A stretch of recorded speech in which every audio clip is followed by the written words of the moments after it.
Halo adik-adik kelas 3 yang luar biasa. Selamat datang di petualangan belajar kita hari ini. Yuk, langsung aja kita mulai, karena saya punya cerita yang seru banget nih buat kalian. Hari ini kita nggak cuma duduk diam belajar teori, tapi kita bakal jalan-jalan ngikutin seorang teman kita yang bernama Joshua. Joshua ini lagi keliling-keliling sekolahnya loh, dan kita bakal sama-sama belajar gimana cara mendeskripsikan apa aja yang dia lihat. Tentunya pakai bahasa Inggris ya. Udah siap belum? Yuk, kita mulai ceritanya. Nah, sebelum kita ikutin perjalanannya Joshua, saya mau tanya dulu nih sama kalian. Coba deh berhenti sebentar, terus lihat ke sekeliling ruangan kalian sekarang. Kira-kira ruangan tempat kalian berada ini ukurannya besar atau kecil ya? Terus coba lihat lantainya. Bersih atau mungkin agak kotor? Ayo, sebutin aja jawabannya keras-keras, nggak usah malu. Soalnya memperhatikan hal-hal di sekitar kita itu adalah langkah pertama yang paling keren buat mulai belajar bahasa baru. Kata-kata yang barusan kalian sebutin tuh, kayak besar, kecil, bersih, atau kotor, semuanya itu punya nama spesial loh. Dalam bahasa Inggris, kita menyebutnya adjectives alias kata sifat. Fungsinya keren banget. Adjectives ini bertugas untuk memberikan warna dan detail pada benda, orang, atau tempat di sekitar kita, khususnya di lingkungan sekolah atau school environment. Bayangin deh, kalau nggak ada kata sifat, cerita kita pasti bakal kerasa hambar dan membosankan banget kan? Nah, sekarang mari kita lihat gimana Joshua pakai kata-kata ajaib ini di sekolahnya. Oke, ceritanya dimulai. Pagi ini, Joshua baru aja melangkah keluar dari kelas menuju halaman sekolah. Wah, dia lihat halaman sekolahnya itu gede banget, bisa muat ratusan anak yang lagi lari-larian bareng. Halaman itu sangat wide, alias luas banget. Tapi, pas Joshua mau pergi ke toilet, dia harus ngelewatin sebuah lorong kecil. Lorong itu sangat narrow atau sempit, sampai-sampai cuma 2 orang yang bisa jalan sebelahan di situ.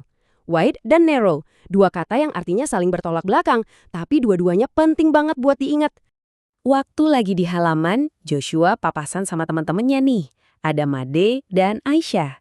Coba dengerin deh percakapan mereka. Made bilang dengan penuh semangat, "Look at our schoolyard, it is very wide. Lihat halaman sekolah kita, luas banget." Terus Aisyah senyum dan jawab, "Yes, you're right, and it is also very clean." Iya, kamu benar, dan ini juga sangat bersih. Nah, keren kan? Ini contoh nyata gimana kita bisa pakai kata sifat waktu ngobrol sama teman-teman. Tunggu bentar deh. Sebelum kita jalan lagi bareng Joshua, saya mau kasih tahu satu trik rahasia dalam bahasa Inggris. Gimana sih cara merangkai kata-kata tadi jadi satu kalimat yang utuh? Rahasianya ada di penggunaan kata to be, yaitu is dan are. Aturannya gampang banget kok. Kalau bendanya cuma satu, misalnya ruang kelas atau classroom, kita pakai is. The classroom is clean. Tapi, kalau bendanya ada banyak atau lebih dari satu, kayak toilet-toilet tadi, kita harus pakai are. The toilets are dirty.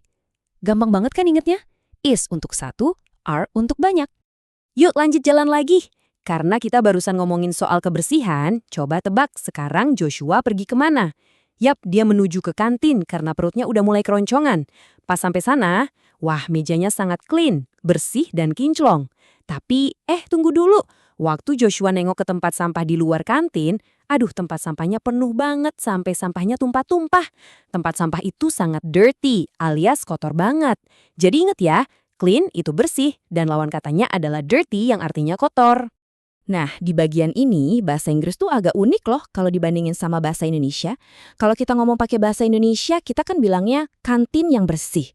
Kantin dulu baru bersih. Tapi di bahasa Inggris, urutannya dibalik. Kata sifatnya harus jadi bos dan berdiri di paling depan.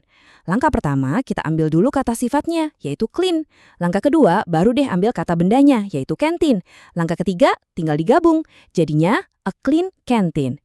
Ingat ya, bukan canteen clean, tapi clean canteen. Habis kenyang jajan dari kantin, Joshua masuk lagi ke dalam gedung sekolah. Dia iseng ngintip ke ruang kelas di ujung koridor. Wah, kelasnya punya banyak jendela besar, jadi cahaya matahari bebas masuk. Ruangan itu sangat bright, terang benderang. Terus, coba bandingin sama pintu sebelahnya. Itu ruang gudang yang gak punya jendela sama sekali. Begitu pintunya dibuka sedikit, waduh, di dalam sana sangat dark, gelap gulita. Bright dan dark, terang dan gelap. Pas lewat di dalam kelasnya sendiri, Joshua perhatiin meja ibu guru yang ada di depan. Keren banget deh, semua buku tersusun rapi di rak, pulpen juga masuk di tempatnya. Meja ibu guru itu sangat tidy, rapi banget. Tapi beda cerita waktu Joshua ngelihat laci mejanya beberapa temannya. Kertas dan pensil berserakan di mana-mana. laci itu sangat untidy atau berantakan. Nah, pastikan tempat belajar kalian selalu tidy ya, biar kalian bisa belajar dengan nyaman. Sssst, sekarang kita harus ngomongnya pelan-pelan nih, soalnya Joshua lagi lewat di depan perpustakaan. Dengerin deh, dia nanya pelan-pelan ke temennya Cici. Is the library noisy? Apakah perpustakaannya bising? Terus Cici balas jawabnya juga pelan-pelan. No, it is not. The library is quiet. Everyone is reading books seriously. Enggak, perpustakaannya tenang kok. Semua orang lagi baca buku dengan serius. Kenapa sih mereka harus bisik-bisik? Karena di perpustakaan itu suasananya harus selalu quiet, sangat tenang, damai, dan sunyi, biar orang bisa fokus baca. Tapi coba deh bayangin pas bel istirahat tiba-tiba bunyi, terus semua anak lari ke lapangan. Wah, suasananya langsung berubah jadi noisy, berisik banget, penuh suara teriak dan ketawa. Jadi ingat-ingat ya kalian lagi di mana ya. Kalau di perpustakaan harus quiet, tapi kalau lagi main di lapangan wajar aja kalau noisy.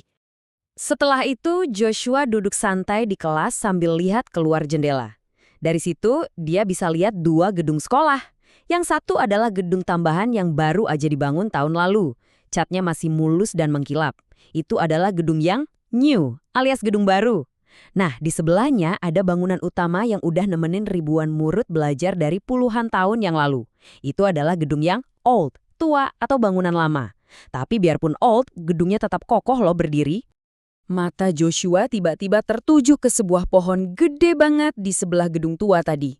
Daun-daun dari pohon itu saking tingginya sampai nyentuh lantai 2 sekolah loh. Pohon itu sangat high, menjulang tinggi banget. Kebalikan banget nih sama semak-semak kecil yang ada di taman depan. Semak-semak itu sangat low atau rendah, ukurannya cuma selutut aja. High dan low. Wah, nggak kerasa ya perjalanan keliling sekolah bareng Joshua hari ini udah ngasih kita banyak banget kata bahasa Inggris baru. Poin yang paling penting buat diingat adalah, belajar kata sifat itu bakalan jauh lebih gampang kalau kita hafalin pasangannya, alias lawan katanya, atau antonim. Totalnya kita punya 8 pasang kata super penting nih hari ini.